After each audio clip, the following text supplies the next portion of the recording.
Now, when it comes to stretches, like for the neck, I much prefer to do more range of motion stretches. Okay, so for example, if you have lots of trouble turning to the left, what you can do is try to turn as far as you can to the left.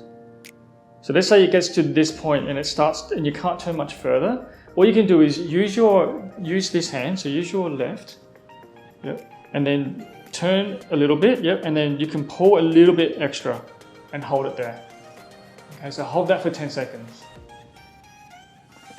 That's it. And then go back to the middle, and then do it again. Turn as far as you can first to there, yep, and then use this other hand, yep, and then turn a little bit further by pulling a little bit. No, don't pull too hard. As long as you pull just a little bit, so you just get that extra range of movement. That's it. So what I'll suggest is do this 10 times and hold 10 seconds each time. Try and do at least even 3 times a day. So that's the first one you can do. The next one you can do is, especially for looking up, like if you find that as you look up, it gets very restricted, very stiff, what you can do is do the same. So pretty much look up as high as you can. If you get to here and it starts to get restricted, then what you can do is lift the chin up a little. So use this left hand, yeah, and just lift up a little bit with the hand. That's it, and hold. And try and look up, straight up towards the ceiling. That's it, and look at a place on the ceiling for 10 seconds. That's it.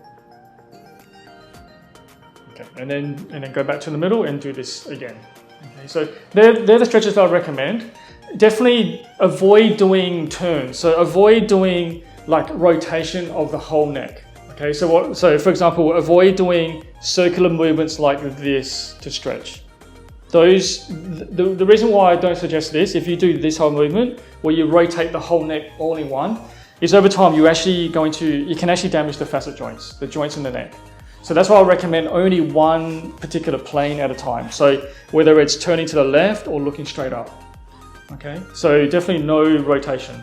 The other thing you can do is, let's say for example, you're having a lot of stiffness on the one side. Let's say for example, this side is really, really tight.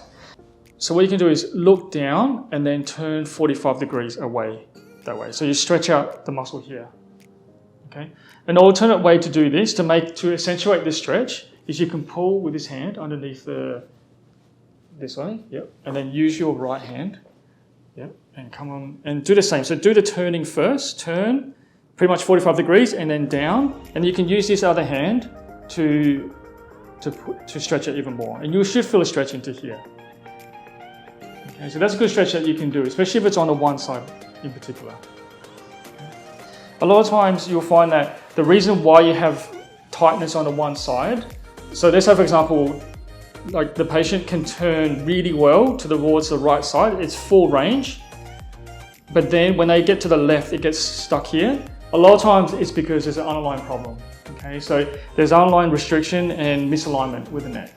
But in the meantime, if you can't get to a chiropractor and you're at home, they'll definitely suggest to give you some relief is to try and stretch it. Definitely avoid sitting on the computer too long, for example. All right, like anything longer than 30 minutes, I'll recommend after 30 minutes you can stretch the neck that I showed, and then get up and then walk around.